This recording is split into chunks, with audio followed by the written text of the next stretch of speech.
Bienvenido a un recorrido por uno de los casos más inquietantes en la historia de Luisiana. Antes de empezar, deja en los comentarios desde dónde estás viendo y la hora exacta en la que estás escuchando esta narración. Nos interesa saber qué lugares y en qué horas del día o de la noche llegan a documentarse estos relatos.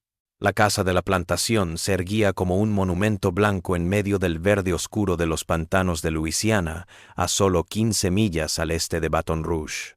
En 1847, la propiedad de los Whitaker era una de las mayores plantaciones de azúcar de East Baton Rouge Parish. Documentos de los archivos estatales de Luisiana lo refieren como una gran propiedad de casi 800 acres desde el río Mississippi hacia el este. No era ni grande ni productiva como otras plantaciones, pero algo ocurría en la casa principal, en el ático, en la habitación con la pequeña ventana redonda orientada al oeste, hacia el río. La primera mención oficial de Ruth Whitaker se encuentra en el censo parroquial de 1837. Según papeles archivados en la Louisiana Historical Society, ella aparece como female child, 10 years old, living at Whitaker Plantation. Die Volksaler Kamensuruk, 10 Ares Peter. Aemhar, 1847. Un Ruth Whitaker fue nuevamente catalogada como femenina de 10 años. El censista anotó al margen, posible error clerical del censo anterior, pero no fue un error clerical. Lo que siguió se convertiría en uno de los mayores misterios de la historia de Luisiana antes de la Guerra Civil, uno que fue enterrado intencionalmente durante más de un siglo. Josephine Blanchard, cuya abuela era una sirvienta en la casa Whitaker, dio una rara historia oral a los investigadores de la Universidad de Baton Rouge en 1962. Mi abuela nunca hablaba de la niña Whitaker, sino muy tarde en la noche y en voz baja. Dijo que la niña nunca creció, ni una pulgada, ni un día. La encerraron en la habitación del ático y la alejaron de las visitas, pero todos lo sabían. Todos los que trabajaban allí lo sabían. Los Whitaker habían llegado a Luisiana desde Massachusetts en 1828 y habían comprado tierras a orillas del río Mississippi durante el auge del azúcar.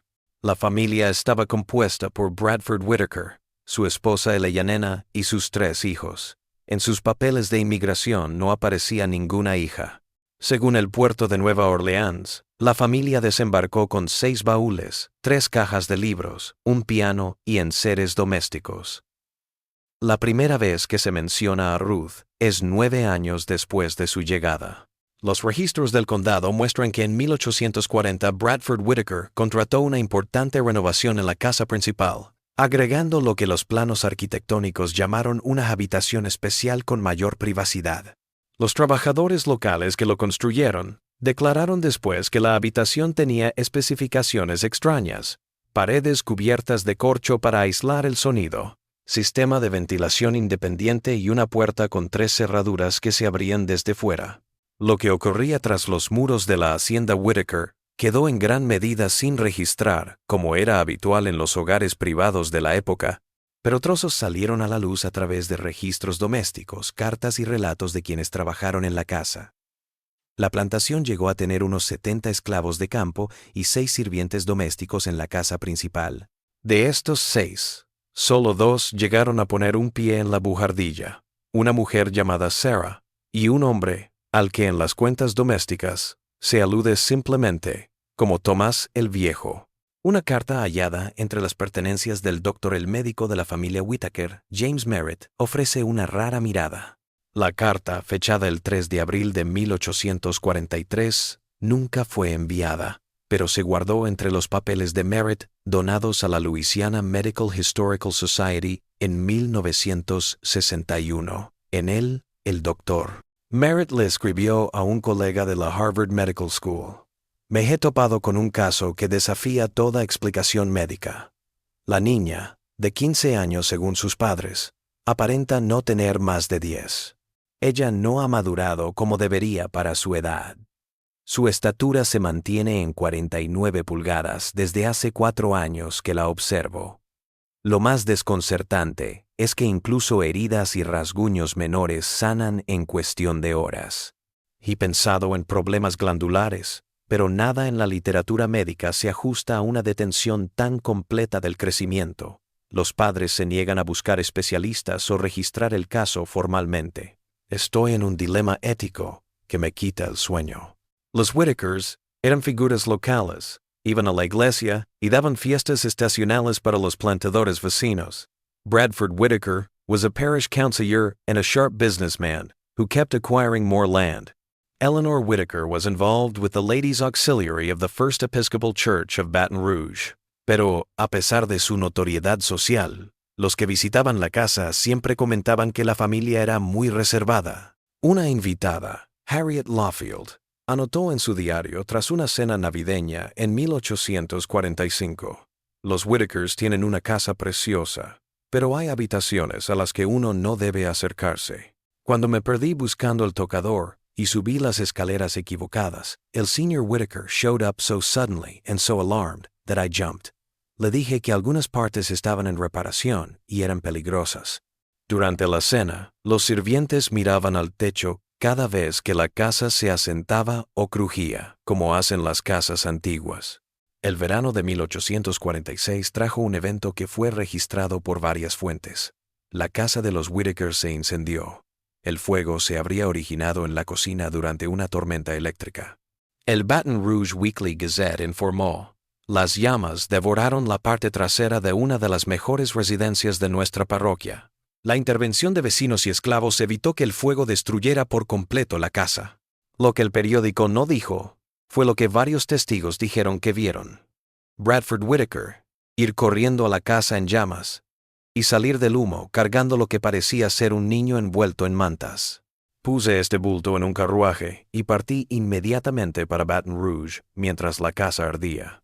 Thomas LeBlanc, whose forebears had owned the adjacent plantation, recalled in a 1965 oral history.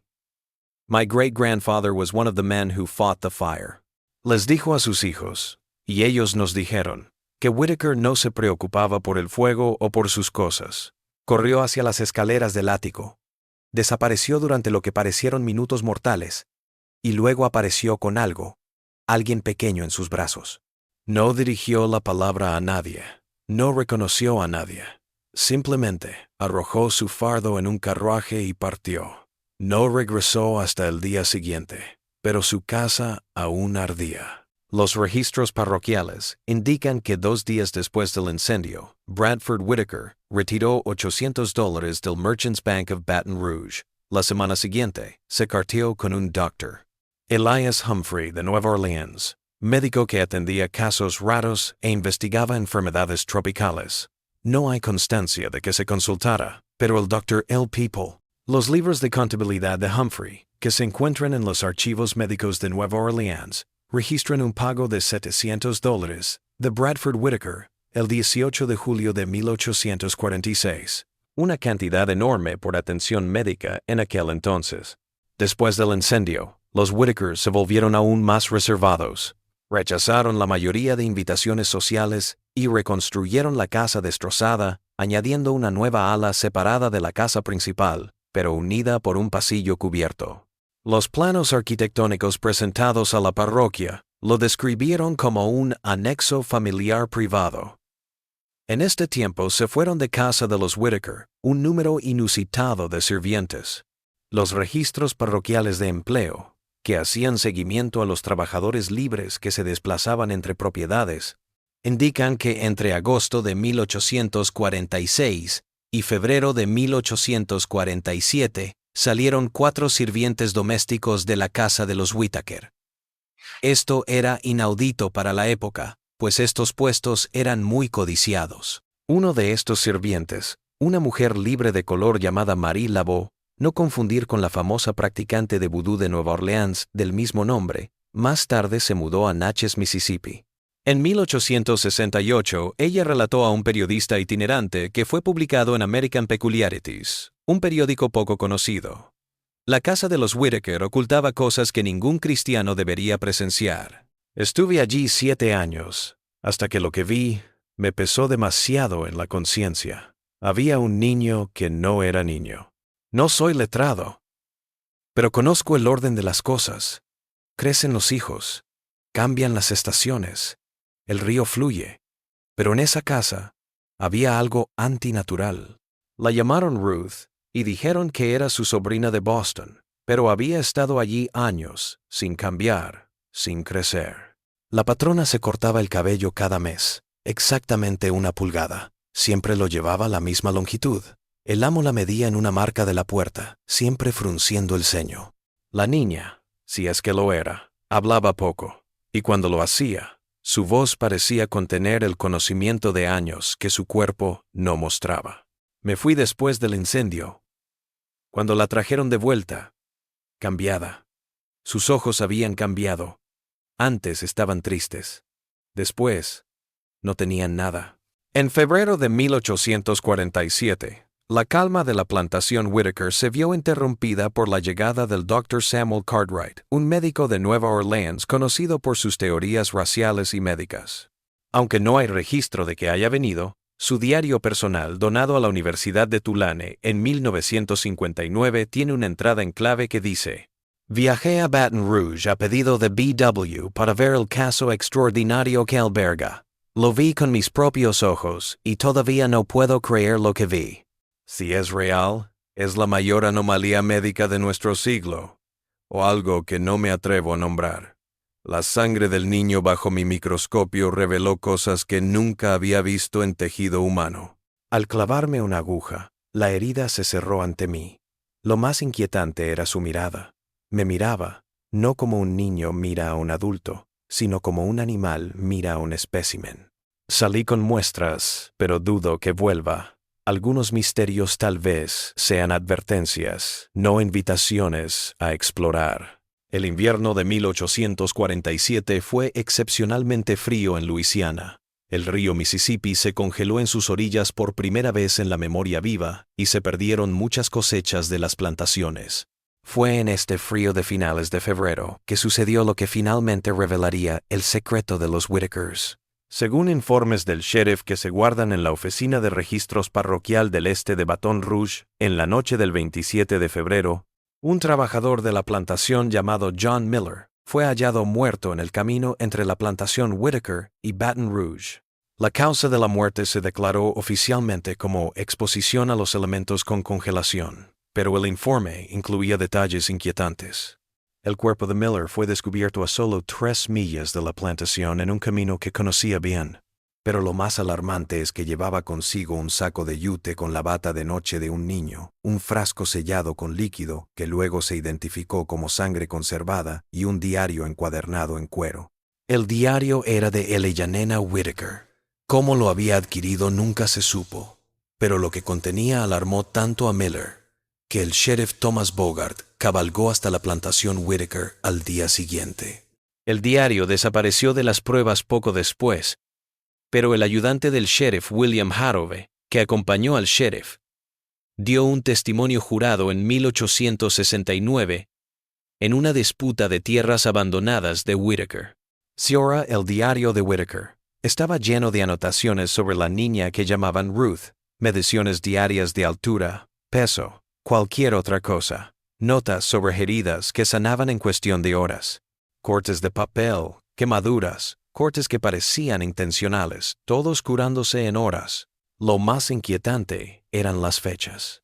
Entradas de 1838 a 1847, todas hablando de un niño que no cambiaba. La última entrada que leímos antes de que el sheriff me detuviera decía: «Arre habló hoy de cosas de 1792 como si las hubiera visto». Cuando se le insistió, se puso furiosa y rompió su vaso de agua, cortándose la palma de la mano. Medimos la tasa de curación, cierre completo en 40 minutos. Creí que deberíamos contárselo a alguien pronto. No estoy de acuerdo. Se la llevarían, o peor, no dejaría que se la llevaran. El sheriff me dijo que esperara fuera mientras hablaba en privado con el señor Whitaker. Cuando regresó, su rostro estaba pálido. Me dijo que nos íbamos y que no hablara del diario con nadie. El asunto quedó zanjado. Lo que siguió está registrado en varias fuentes. El 3 de marzo de 1847 se incendió la plantación de Whitaker. Pero este fuego no fue como el anterior. Esta vez quemó toda la casa principal y la anegada nueva. Según el Baton Rouge Weekly Gazette del 5 de marzo, la tragedia ha golpeado a una de las familias más antiguas de nuestra parroquia. Un incendio de causa desconocida destruyó por completo la casa de la familia Whitaker. Desafortunadamente, nadie en la casa sobrevivió al incendio, que se propagó con tal intensidad que las casas vecinas estuvieron en peligro. Bradford Whitaker, su esposa Elegenena y su familia perecieron en el incendio, que testigos dijeron que ardía con un color y ferocidad inusuales incluso después de que se rociara con agua. El informe del jefe de bomberos del 7 de marzo decía: fuego de temperatura y resistencia al agua sin precedentes, estructura totalmente destruida, solo quedan cimientos de piedra. Los restos humanos encontrados revelan 5 víctimas adultas.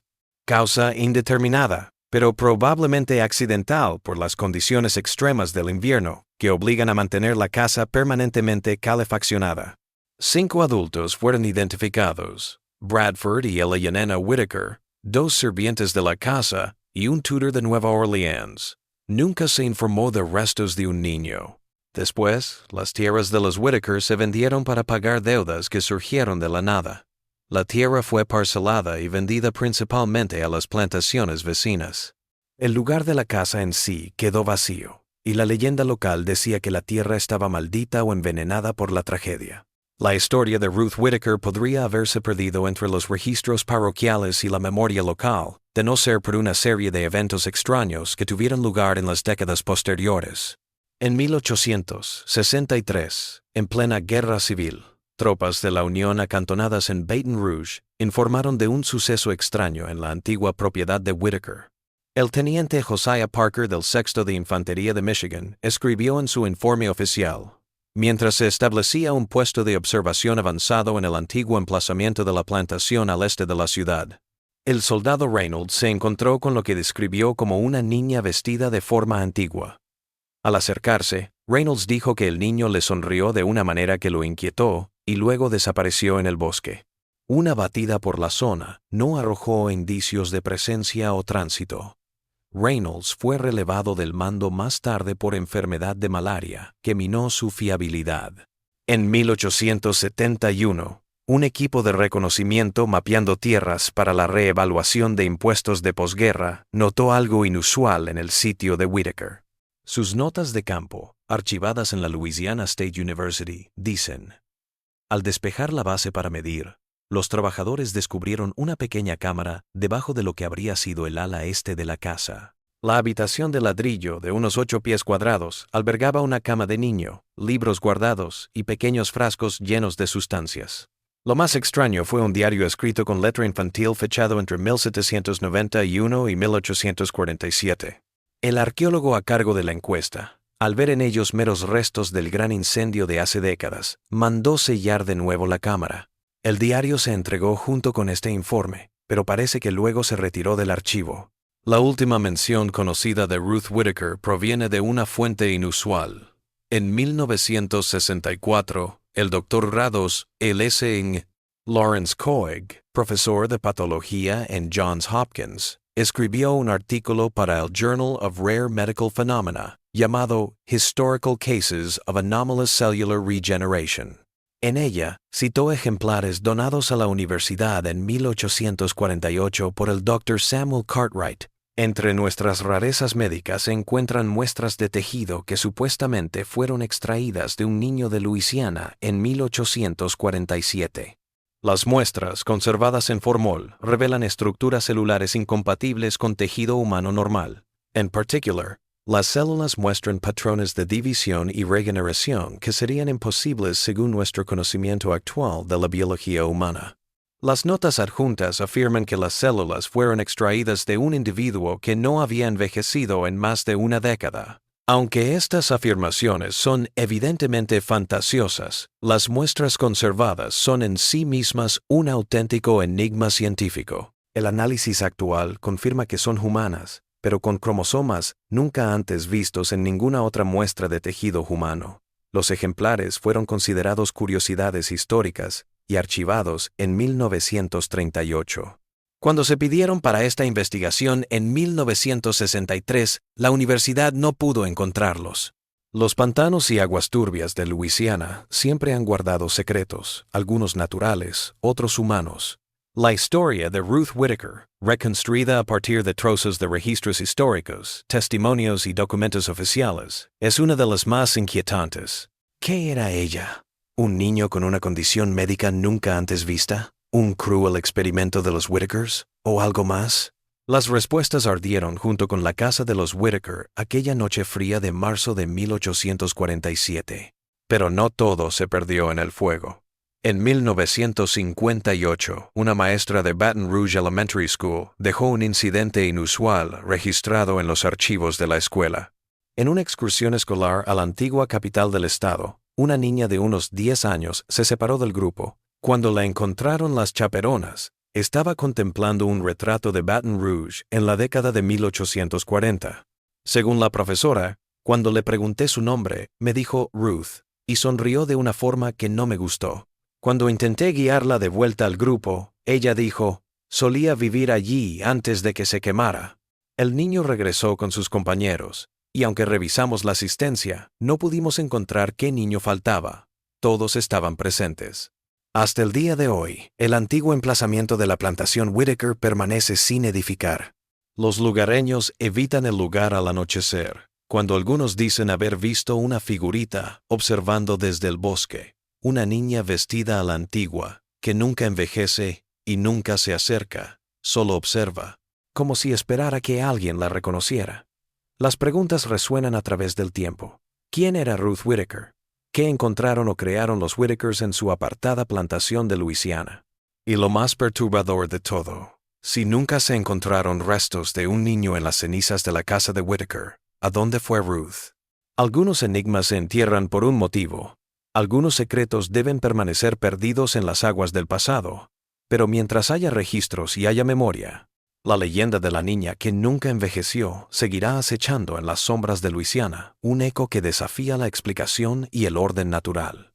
La antigua propiedad de Whittaker quedó abandonada durante décadas después del incendio. En 1879, un hombre de negocios de Nueva Orleans llamado Charles Devereux compró la propiedad con la intención de desarrollar una nueva plantación de azúcar.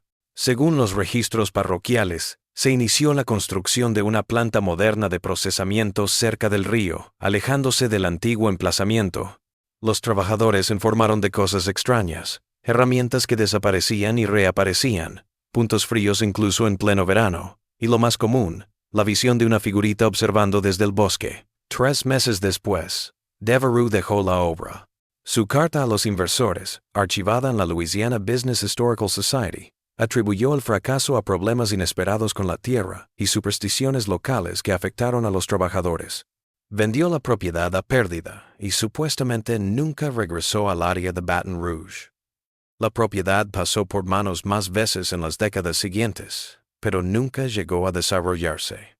Para 1900 en los mapas locales, ya se le conocía como Whittaker Hollow, un nombre que no existe en ningún registro oficial, pero que todo el mundo de la zona conocía. En 1922, una antropóloga de la Universidad de Tulane, llamada Dra. Martin Hebert, se interesó en el caso Whittaker mientras investigaba folclore local. Sus notas de campo, encontradas tras su muerte en 1967, registran entrevistas con ancianos cuyos padres y abuelos habían vivido cerca de la plantación Whittaker, Sra. Augusta Tívido, 87, whose father labored on a nearby plantation, recalled. Papa wouldn't talk about the Whittaker girl until after his third whiskey. Dijo que era vieja en los ojos, que te miraba como si estuviera memorizando tu rostro.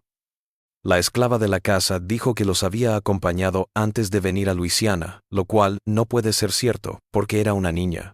Después del incendio, cuando no encontraron restos de un niño, papá le dijo a mamá, es libre, pero no como un alma que va al cielo, sino como algo que se escapa. Dr. Las notas de Hebert también mencionan un diario que encontró entre las pertenencias de Josephine Blanchard, cuya abuela había sido empleada de los Whittaker. Blanchard me dejó ver un pequeño libro de cuero que dice que es de su abuela. El diario incluye entradas que parecen ser notas de una ama de casa sobre el niño Whittaker. La mayoría son anodinas, registrando qué comió el niño, qué hizo, qué dijo. Lo sorprendente de la historia son las fechas, desde 1838 hasta 1847. Se trata de un niño que no cambió físicamente. La última entrada, del 2 de marzo de 1847, un día antes del incendio mortal, dice: Miss Ruth se negó de nuevo a cenar. Se sentó junto a la ventana, mirando hacia la carretera todo el día. Cuando le llevé el té al atardecer, se volvió hacia mí y me dijo: Thomas se ha ido, pero se llevó lo que necesitaban. Vendrán a verlo pronto. Deberías irte esta noche. Su voz ya no era de una niña. P.D. Dr. Hibbert intentó adquirir el diario para los archivos de la universidad, pero la Soria Blanchard se negó a desprenderse de él. Tras su muerte en 1924, su familia dijo que el diario había desaparecido de entre sus pertenencias. ¿Qué pasó con el Dr. Hibbert? Tras la investigación, añade otro capítulo inquietante al enigma de Whittaker. En noviembre de 1922, Hibbert le escribió a un colega de Harvard y encontrado indicios de que los Whittakers mantuvieron correspondencia con una sociedad científica de Boston antes de trasladarse a Luisiana. Lo más fascinante es una carta de Eleanor Whittaker a su hermana en Massachusetts, fechada en 1827, en la que habla del niño extraordinario que tenemos a nuestro cargo y de sus planes de trasladarse a un lugar más aislado donde la investigación pueda continuar sin interrupciones. Mañana salgo para Boston a estudiar más a fondo estas relaciones. Las notas de investigación de Hibbert, de Boston, en diciembre de 1922, revelan algo importante. Los archivos de la New England Society for Medical Improvement revelaron cartas de Bradford Whittaker a la sociedad de 1824 a 1827. Su interés se habría centrado en teorías de regeneración celular y prolongación de la vida humana. Whittaker, al parecer un miembro fundador, relató en detalle experimentos con una niña a la que solo se identificó como sujeto AR. Las actas de la sociedad de enero de 1827 registran una moción para suspender los experimentos antinaturales en la niña y entregarla a las autoridades competentes. La moción fue rechazada por un voto, con Whittaker emitiendo el voto decisivo. La sociedad se disolvió 3 meses después. Lo más inquietante fue que encontré un daguerrotipo de 1826 de la sociedad. Al fondo se puede apreciar una niña pequeña que, aunque la imagen es de baja calidad, se asemeja mucho a las descripciones de Ruth Whittaker. Si es cierto, esto situaría al niño en Boston al menos 2 años antes de que los Whittaker se mudaran a Luisiana. La última entrada de investigación de Hibbert, del 23 de diciembre de 1922, dice: Fui hoy a ver los especímenes de archivo de Harvard Medical School y pregunté por cualquier cosa relacionada con Bradford Whittaker o la Sociedad de Nueva Inglaterra. El archivista descubrió una caja sellada con el nombre de Whittaker que no había sido abierta desde que llegó en 1848. En su interior había un frasco con lo que parecía ser tejido conservado en líquido y una nota que decía, confirmando sus sospechas: el niño no es humano como lo conocemos. Tal vez ni siquiera una niña. Dios nos perdone por lo que hemos despertado. C. El archivista me dejó tomar una pequeña muestra para análisis moderno. Salgo para Nueva Orleans mañana con la muestra. Dr. Hibbert never made it back to New Orleans. La policía de Boston lo vio subirse a su tren programado el 24 de diciembre, pero no estaba a bordo cuando llegó a destino. Su equipaje estaba en su camarote, todas sus cosas de investigación excepto la muestra y sus últimas notas. La investigación oficial determinó que probablemente desembarcó en una parada no programada. A pesar de la búsqueda, no hay rastro del doctor. Nunca se encontró a Hibbert. El interés por el caso Whittaker se desvaneció hasta 1948, cuando se estaba construyendo una nueva carretera cerca de Baton Rouge y tuvieron que inspeccionar parte de la antigua propiedad de la plantación. Según los archivos del Departamento de Ingeniería de East Baton Rouge Parish, los trabajadores que estaban cavando cerca de la antigua base encontraron una pequeña cámara subterránea que sobrevivió al incendio de 1847. La caja albergaba una serie de objetos: un vestido de niño, libros guardados, placas de vidrio, negativos tempranos de lo que parecían estudios microscópicos de muestras de tejido. Se llamó a Walter Freeman de la Universidad Estatal de Luisiana para que revisara los hallazgos. Su informe dice: las placas fotográficas revelan estructuras celulares como nunca he visto en 25 años de investigación patológica. Las células se ven humanas en estructura pero con muchas anomalías en las mitocondrias. Lo más notable son evidencias de patrones de división celular que indican una capacidad regenerativa excepcional. Sin las muestras reales de tejido, no se puede confirmar la autenticidad de estas imágenes, pero, si son reales, muestran una estructura celular capaz de regenerarse continuamente, es decir, inmortalidad biológica. Las reliquias fueron llevadas a LSU para ser estudiadas, pero los archivos de la universidad indican que nunca fueron catalogadas en las colecciones de ningún departamento. Cuando el doctor ¿dónde están?, les preguntó Freeman en 1953, la universidad le dijo que las cosas habían sido entregadas a las autoridades federales competentes. No dio más detalles. En 1959, algo extraño reavivó el interés público en el caso Whitaker. Mientras renovaban una casa de antes de la guerra en el Garden District de Baton Rouge, unos trabajadores encontraron un compartimento oculto en el ático con un diario de 1853. El diario era de Sheriff Thomas Bogard, quien había investigado la plantación Whitaker justo antes del incendio mortal. The Baton Rouge Advocate ran excerpts. He guardado silencio sobre el caso Whitaker durante 6 años, pero como mi salud está fallando, debo poner la verdad por escrito. Lo que vimos en la plantación ese día fue una atrocidad. La niña que llamaron Ruth no era una niña. Whitaker me enseñó registros de 1791. 56 años atrás, exactamente las mismas medidas, la misma apariencia, el mismo niño que no envejeció. Dijo que la habían descubierto en una excavación arqueológica en Massachusetts, sellada en una cámara debajo de un cementerio nativo anterior al asentamiento europeo. Las paredes de la cámara, dijo, estaban cubiertas de jeroglíficos de ninguna civilización conocida. Lo más inquietante fue mi encuentro con la niña. Cuando Whitaker me dejó hablar con ella, me llamó por mi nombre, el cual no le había dado. Ella hablaba con una voz que oscilaba entre lo infantil y lo inquietante. Cuando le pregunté su edad, sonrió y dijo, «Ya era vieja cuando llegaron los primeros hombres aquí». Salí de allí inmediatamente y le ordené al ayudante Hargrove que no le dijera nada a nadie. 3 días después, el fuego devoró la casa de los Whitaker. Dirigí personalmente la recuperación, asegurando que ciertos hallazgos no quedaran registrados. Encontramos los cuerpos de los Whitakers y sus sirvientes. No encontramos restos de un niño. Entre los restos del anexo, sin embargo, encontramos un túnel que salía de la propiedad en dirección al río. Parecía recién utilizada. Lo ordené plegado y sellado de inmediato.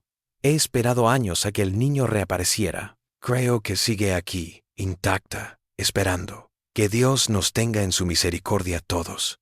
Después de que el diario publicara los extractos, el Advocate recibió cartas de personas que juraban haber visto a una niña que coincidía con la descripción de Ruth en toda la historia de Baton Rouge. La mayoría fueron descartadas como histeria o engaños, pero algunas provenían de ciudadanos respetables sin razón para mentir.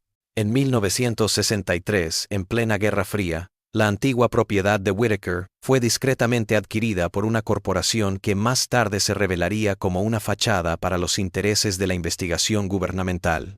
Guardias armados patrullaron el perímetro mientras las excavadoras trabajaron día y noche durante casi 3 meses. La investigación local fue desfavorecida por vías oficiales. Cuando la actividad se detuvo, el lugar fue abandonado de nuevo, sin dar ninguna explicación de lo que había sucedido allí. Una solicitud de la Ley de Libertad de Información, en 1989, produjo documentos muy censurados que revelaban que el gobierno de los Estados Unidos había llevado a cabo allí una operación con nombre en código Longevity. Prime. La única parte que no fue tachada decía, muestras recuperadas coinciden con las registradas en Harvard Medical Archive WR 1847. Estructura celular que corrobora análisis anteriores. Paradero desconocido. Recomienda mantener en vigilancia a reportes regionales que coincidan con el perfil establecido. El último incidente conocido relacionado con el caso Whitaker se produjo en septiembre de 1968. Una familia que conducía por Luisiana dijo que recogió a una niña que caminaba sola por la Highway 30 fuera de Baton Rouge en medio de una tormenta. Según dijeron a la policía local, el niño, de unos 10 años, iba vestido de forma extraña, como si llevara un camisón antiguo, y hablaba de manera extraña, muy formal. La familia añade en su comunicado, nos dijo que se llamaba Ruth y que intentaba llegar a Nueva Orleans. Le preguntamos por sus padres y respondió, murieron hace mucho en el fuego, pero no eran mis padres. Decidimos llevarla a la estación de policía más cercana, pero cuando paramos por gasolina en González, ya no estaba en el coche. Nunca la vimos salir del coche, lo que nos pareció extraño. La chamarra de nuestra hija que le pusimos porque estaba mojada de lluvia estaba en el asiento seca. Las autoridades locales desestimaron el informe como invención o confusión con una fugitiva. El caso se cerró tras una breve investigación, pero el oficial que respondió hizo una nota privada en su diario, que fue descubierto tras su muerte en 1996. La descripción coincide con los cuentos que mi abuelo contaba sobre el niño Whitaker. Misma edad, misma apariencia, misma forma inquietante. Cuando me asignaron el caso, sentí un escalofrío que no puedo explicar. Hay cosas en el mundo que no entendemos, que no tenemos derecho a conocer. El sitio de la plantación Whitaker todavía está sin desarrollar en la actualidad, una gran parcela de tierra cubierta de maleza rodeada de desarrollo moderno. Los habitantes evitan acercarse al lugar, sobre todo al caer la noche. Las madres de los alrededores advierten a sus hijos que no pisen las tierras de los Whitaker, aunque pocas saben decir qué temen que ocurra allí. En 200 años, Ruth Whitaker es un enigma en la historia de Luisiana, una mezcla de ciencia, superstición y lo desconocido. Lo que queda ha sido dispersado, ocultado o perdido en el tiempo. La historia nos muestra pedazos de algo que no podía ser explicado por las leyes de la naturaleza. Un niño que no envejeció, cuyas células se regeneraron con perfección imposible, que posiblemente tuvo siglos de conocimiento. Si las historias son ciertas, Ruth Whitaker, si ese era su nombre real, tendría más de 230 años en la actualidad. Y, si la tendencia de los avistamientos continúa, todavía se vería como una niña de 10 años. La mente racional descarta estas explicaciones como folclore, errores de identificación o fraudes. La ciencia niega la inmortalidad celular en los organismos complejos. Pero la evidencia dispersa, los relatos consistentes a través de los años, las muestras científicas perdidas, el interés del gobierno por una antigua plantación abandonada, todo apunta a algo más que lo ordinario. Tal vez lo más inquietante sea la última entrada del diario del doctor, las notas recuperadas de Hebert, escritas mientras viajaba en tren en diciembre de 1922. Sus últimas palabras grabadas antes de desaparecer. Me desperté en mi camarote para encontrar a una niña de unos 10 años de cabello oscuro y ojos que reflejaban extrañamente la luz del camarote sentada frente a mí. Iba vestida con ropa actual de niña, pero su porte era de una adulta. You've been interrogating me, Dr. Hebert, she said. Siempre mandan a alguien, cada generación más o menos. Y sigue pasando, porque nunca aprendes. Cuando le pregunté qué quería decir, sonrió la misma sonrisa que la gente había informado ver durante un siglo y dijo, algunos de nosotros estábamos aquí antes de ti, y estaremos aquí mucho después. Nos cambiamos los nombres, la apariencia, la historia, pero sobrevivimos. Ella extendió su mano hacia mi caja de especímenes, y aunque intenté detenerla, mis extremidades se sintieron de plomo. Esto es mío, dijo ella, agarrando el tejido. Poco, pero mío. Mientras perdía el conocimiento, escuché sus últimas palabras. Duerme, médico. Cuando despiertes, estarás en otro lugar. Tendrás un nuevo propósito. Ya me mareé de nuevo mientras escribía esto. Hay una estación en camino. No reconozco el paisaje más allá de la ventana. Los pasajeros que viajaron en el mismo vagón que Hebert dijeron que parecía solo durante todo el viaje. Ningún niño que se ajustara a su descripción fue visto por el personal del tren o por otros pasajeros. Pero su equipaje estaba allí. Su cuerpo nunca fue encontrado. Y el caso que investigó nunca se resolvió. Y aún resuena en los pantanos y sombras de Luisiana. A través de los años, las historias continúan. Un niño que aparece y desaparece. Una niña que sabe cosas que no debería saber. Una figura que observa desde la orilla de nuestro mundo. La historia se detiene, pero la leyenda persiste, susurrada de generación en generación. La niña que nunca envejeció, que sobrevivió al fuego, al tiempo, que acecha en los márgenes de la historia por motivos conocidos solo por ella. Continúa Ruth Whittaker, inalterable mientras el mundo evoluciona. Aún observa desde las sombras, un fantasma de la ciencia que violó los límites de la naturaleza. Nunca lo sabremos. Tal vez eso también esté planeado. Quienes recorren la Highway 30 al este de Baton Rouge todavía dan el mismo consejo. Si ves una niña sola al lado de la carretera en una noche de lluvia, sigue conduciendo. Algunas historias es mejor dejarlas sin terminar. Algunos enigmas es mejor no resolverlos. Este fue el caso de Ruth Whittaker, la niña que nunca envejeció, un eco de la historia oscura de Luisiana que desafía la explicación, la ciencia, el orden natural.